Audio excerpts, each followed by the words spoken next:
everyone, welcome to Campbell's Coins. I received a great question to my email inbox and I thought it'd be very helpful to all of my viewers. But before we get to that, the JM Bullion 1 ounce gold bar for spot, that offer is still up. If you go to my short, it's very obvious which one it is. The link is still there. If you haven't used this offer yet, go ahead and do it. One note, gold went up on Friday and it might drop down a little bit. So maybe just wait for that pullback and then make your purchase. This letter is from John. Campbell's Coins. I saw a video on YouTube of yours and I was wondering if I could pick your brain about something.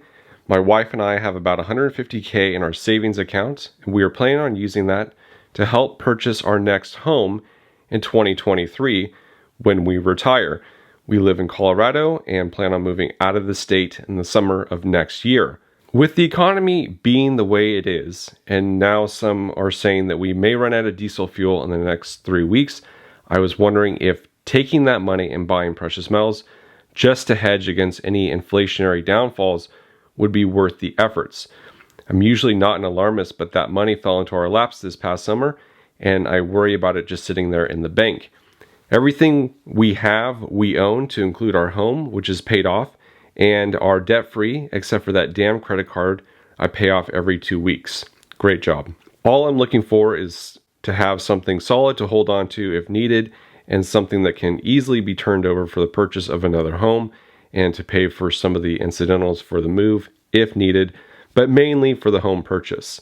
Any input in the matter would be greatly appreciated, sir. So I had a few questions for John before I could actually give my tailored response. First, I asked if they would be putting the sale of their current home towards the new home. Maybe they would keep it and use it as an Airbnb or rent it out.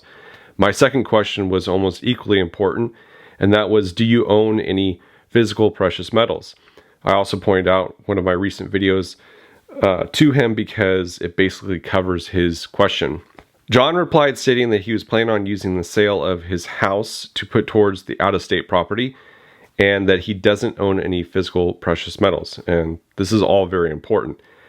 I think it's great that you have no debt aside from the monthly credit card purchases. And my short answer to you is yes and no. I don't think that you should take that $150K in savings and transfer it all into PMs.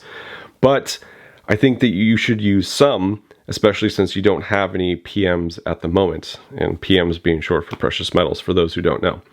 The main reason to not dump all $150K into metals being you will need this cash in about 10 months to put towards your new house.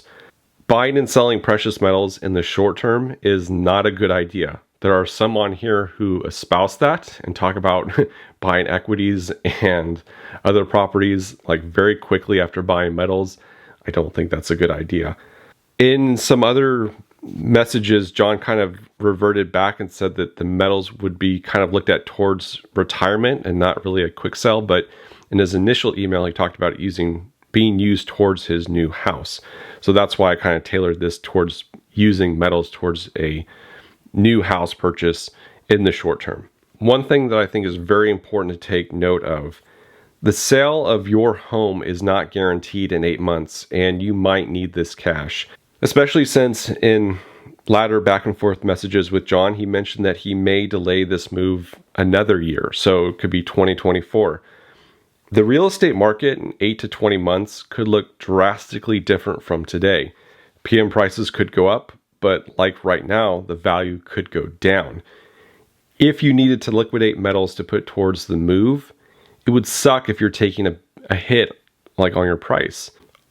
And I'm saying all this while still not trusting the banks and still seeing gold as an inflation hedge and still seeing all the problems that we have going on today in our economy.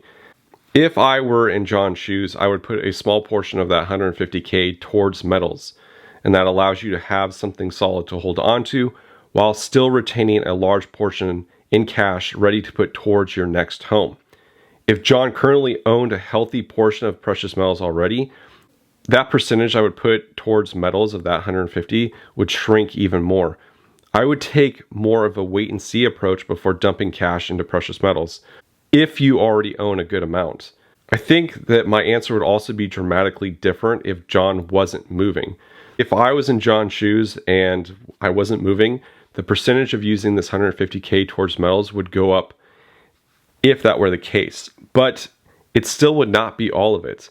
I would want to use some of this cash for other assets that crash during the recession or depression.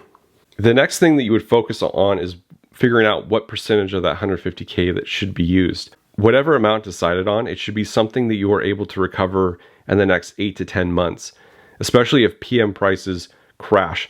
I don't think that precious metals will fall 50%, but I think a loss is certainly possible. If you're absolutely worried about your cash in the bank and not being able to access it, you could take it out and store physical cash in your home or area. This option holds a lot of risk though. You're talking about burglary, fire, other damage. The same as storing precious metals in your home. If you store cash or precious metals within your home or area, I strongly suggest a safe with a minimum rating of TL15. That's tool resistant 15. Most gun safes do not have this rating. They can be tipped over, even like 600, 800 pound safes. These can be easily tipped over and peeled open with an angle grinder and a pry bar. Just look up breaking into gun safe here on YouTube and you'll kind of be shocked. Most gun safes have a very thin metal outer shell. The front door might be like a 1/4 inch thick, but the outer shell is going to be a lot thinner and mostly just like insulation to protect it from fires and stuff. I'd like to thank John for reaching out. I hope this helps some of the new and even veteran stackers. I'm sure a lot of people would agree with my assessment here, but if you don't, please let us know down in the comments below. This is an educational channel and we are all here to learn and grow. I'd also like to start a new segment to do at least one Q&A a month. So if you have any questions, please submit them to campbellscoins@gmail.com. That's campbellscoins@gmail.com. I'll have this down in the description. Your time is your most precious asset, and I appreciate you spending it here with me. Thank you all for watching. This is Campbell's Coins, and that is my 2 cents.